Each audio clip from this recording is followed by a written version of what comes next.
Good morning. इसके पहले हमने देखा था कंसेप्ट ऑफ लर्निंग और लर्निंग की विशेषताएं।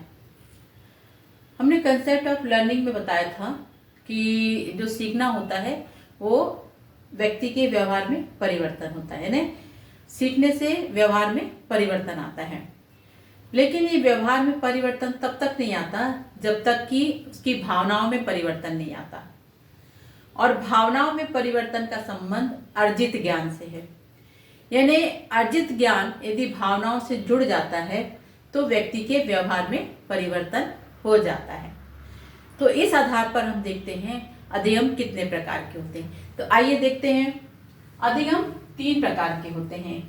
पहला संज्ञानी अधिगम, दूसरा मनोवृत्त्यात्मक अथवा भावात्मक अधिगम, तीसरा कौशलात्मक अथवा क्रियात्मक अधिगम।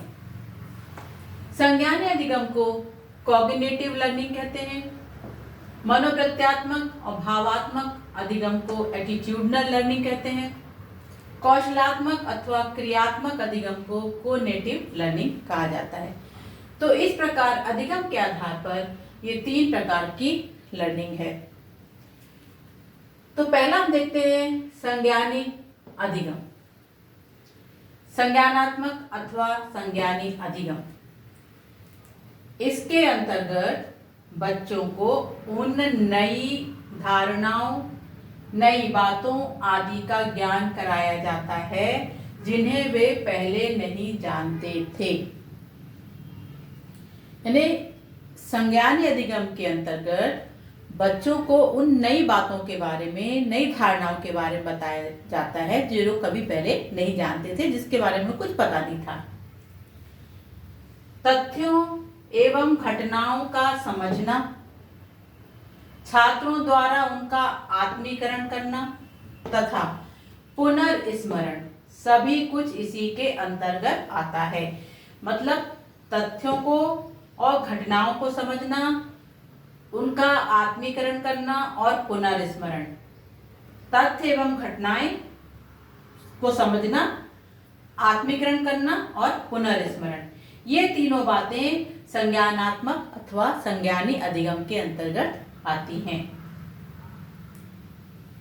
इस प्रकार के ज्ञानार्जन का मुख्य माध्यम ज्ञानेंद्रिय तथा प्रत्यक्ष दर्शन है। ये जो ज्ञान कराया जा रहा है, घटनाओं का, आत्मीकरण का, पुनर्स्मरण, तो इस कैसे हो रहा है इसको ज्ञानार्जन का माध्यम क्या है? उनकी ज्ञानेंद्रियां हैं। उन्हें ज्ञानेंद्रियों के माध्यम से बच्चे ज्ञानार्जन करते हैं।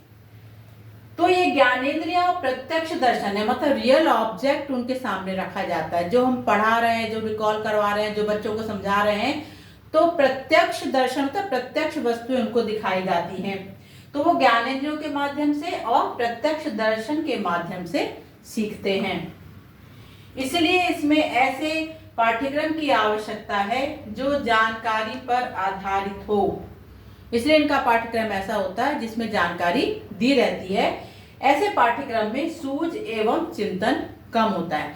यानी इस प्रकार के पाठ्यक्रम में सूझ एवं चिंतन पर कम जोर दिया जाता है और विषयों की जानकारी पर ज्यादा जोर दिया जाता है। जानकारी पर ज्यादा जोर दिया जाता है बजाय इसके कि उसमें सूझ एवं चिंतन हो। जैसे जैसे बच्चा आगे बढ़ता चला जाएगा तो जो जानकारी प्राप्त कर रहा है उसकी जानकारी आगे बढ़ती जाएगी और ये जो ज्ञान है उसका तर्क और कल्पना में विकसित होता चला जाएगा ना। धीरे धीरे वो आगे बढ़ेगा, तर्क करना भी सीखेगा और फिर उसके एक इमेजिनेशन पावर भी उसके अंदर डेवलप होगी ना, कल्पना करने की शक्ति का भी उसके अंदर विकास होगा। तो इस प्रकार हम देखते हैं कि संज्ञानात्मक के अंतर्गत बच्चों को नई धारणाओं का और नई बातों का ज्ञान कराया जाता है। वैसे तो नया ज्ञान सभी के लिए आवश्यक है, किसी भी स्तर के हो, किसी भी आयु के बच्चे हो या बालक हो या व्यक्ति हो, लेकिन अधिक उम्र वाले व्यक्तियों की तुलना में, अधिक उम्र वाले बालकों की तुलना में जो इस कम उम्र के जो बच्चे हैं उनके लिए इस प्रकार का ज्ञान बहुत ज्यादा महत्वपूर्ण होता है, क्योंकि वो इसके बारे में पहले जानते नहीं है। तो इस प्रकार संज्ञानात्मक अधिगम में ज्ञान पर जोर दिया जाता है, विषयों के जो नवीन धारणाएं हैं, जो नई बातें हैं, उस पर अधिक जोर दिया जाता है। तो ये था हमारा संज्ञानात्मक अथवा संज्ञानिक अधिगम। तो मिलते हैं नेक्स्ट वीडियो में मनोवृत्त्यात्मक एवं भावात्मक अधिगम के साथ। तो बने रहिए मेरे साथ। Thank you.